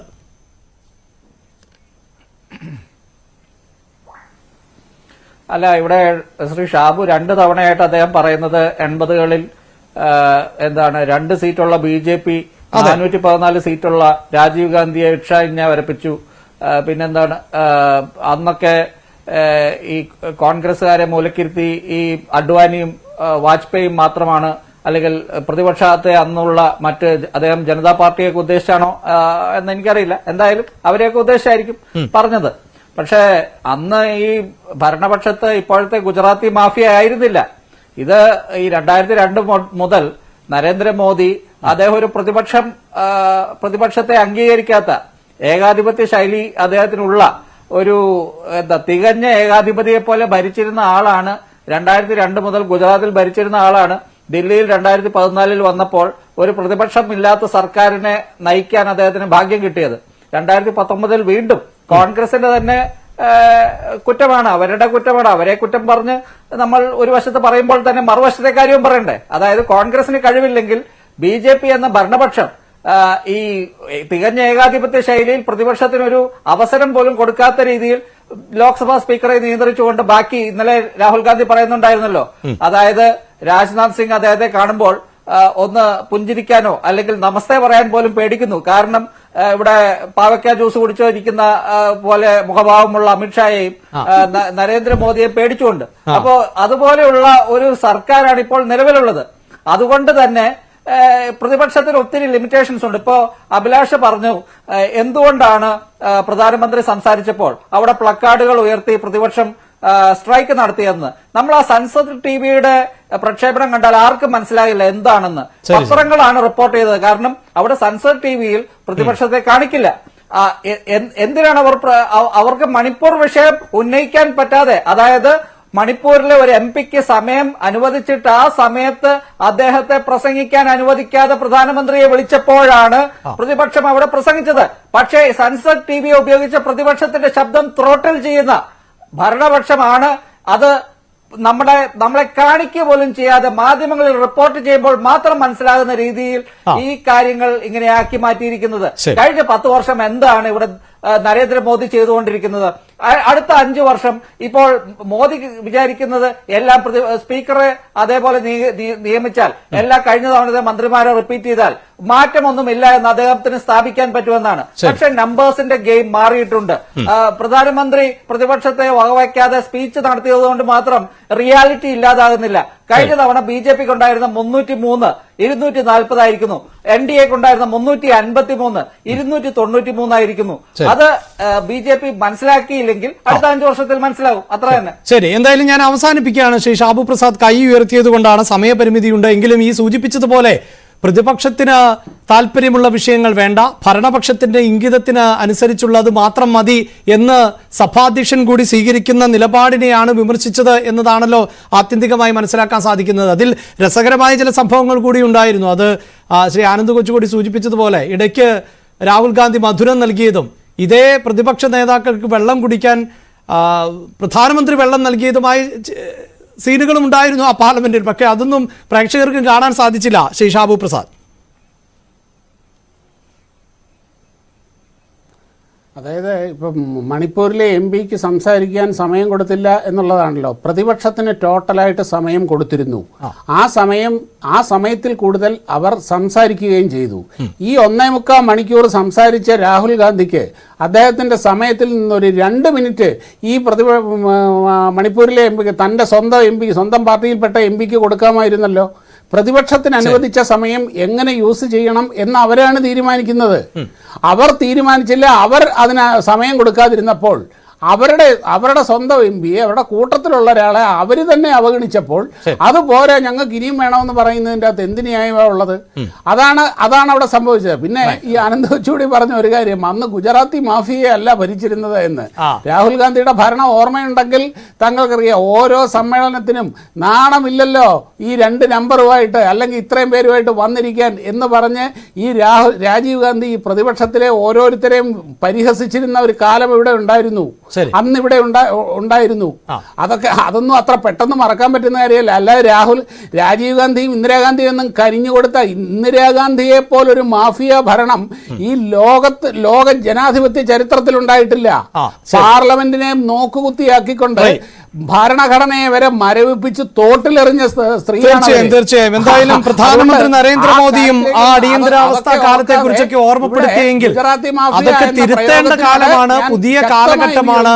ഏകാധിപത്യത്തിന്റെ ഇന്നലകളിൽ നിന്ന് ജനാധിപത്യം കൂടുതൽ കരുത്താർജിക്കേണ്ട സമയം കൂടിയാണ്. ശ്രീ ഷാബു പ്രസാദ്, അങ്ങനെയാണല്ലോ. അല്ലാതെ കോൺഗ്രസ് പതിറ്റാണ്ടുകൾക്ക് മുമ്പ് എന്ത് ചെയ്തു, അതുകൊണ്ട് ഞങ്ങൾക്കും ഇതാകാം എന്നതിനപ്പുറത്തേക്ക് ചിന്തിക്കേണ്ട വിശാലതയുള്ള സമയത്തിലൂടെയാണല്ലോ നമ്മൾ കടന്നു പോകുന്നത്. എന്തായാലും ചർച്ച ഞാൻ പറയേണ്ടി വരും. ശരി, തീർച്ചയായും അതെ, ചരിത്രം എന്തായാലും മാച്ചു കളയേണ്ടതില്ല. എന്തായാലും സമയപരിമിതിയുണ്ട്. വളരെയധികം നന്ദി ചർച്ചയിൽ പങ്കെടുത്ത ഷാബു പ്രസാദിന്, ആനന്ദ് കൊച്ചുകുടിക്ക്, അതോടൊപ്പം തന്നെ മറ്റ് അതിഥികൾ. ഇന്നിപ്പോൾ VR അനൂപ് എത്താമെന്ന് പറഞ്ഞിരുന്നതാണ്, അദ്ദേഹം പങ്കെടുത്തില്ല. ഡോക്ടർ മോഹൻ വർഗീസും ചർച്ചയുടെ ഭാഗമായി. ഓൺലൈൻ വഴി ഞങ്ങൾ ചോദിച്ചത് പ്രതിപക്ഷ ശബ്ദം ഉയരുന്നു എന്നുള്ളത് തന്നെയാണ്. രാഹുൽ ഗാന്ധിയുടെ പരാമർശങ്ങൾ, പ്രസംഗവുമായി ബന്ധപ്പെട്ട് ഭിന്നാഭിപ്രായങ്ങളുണ്ട് എങ്കിൽ പോലും അത് പ്രതിപക്ഷത്തിന് വലിയ കരുത്ത് നൽകുന്നു എന്ന് തന്നെയാണ് പ്രേക്ഷകർ പറയുന്നത്. കാരണം 75% പ്രേക്ഷകരും യെസ് എന്ന് ആൻസർ ചെയ്യുമ്പോൾ 23% പ്രേക്ഷകർ മാത്രമാണ് പ്രതിപക്ഷ ശബ്ദം ഉയരുന്നില്ല എന്ന് അഭിപ്രായപ്പെട്ടത്. വളരെയധികം നന്ദി. ചർച്ചയിൽ പങ്കെടുത്ത എല്ലാ അതിഥികൾക്കും പ്രൈം ഡിബേറ്റ് പൂർണ്ണമാകുന്നു.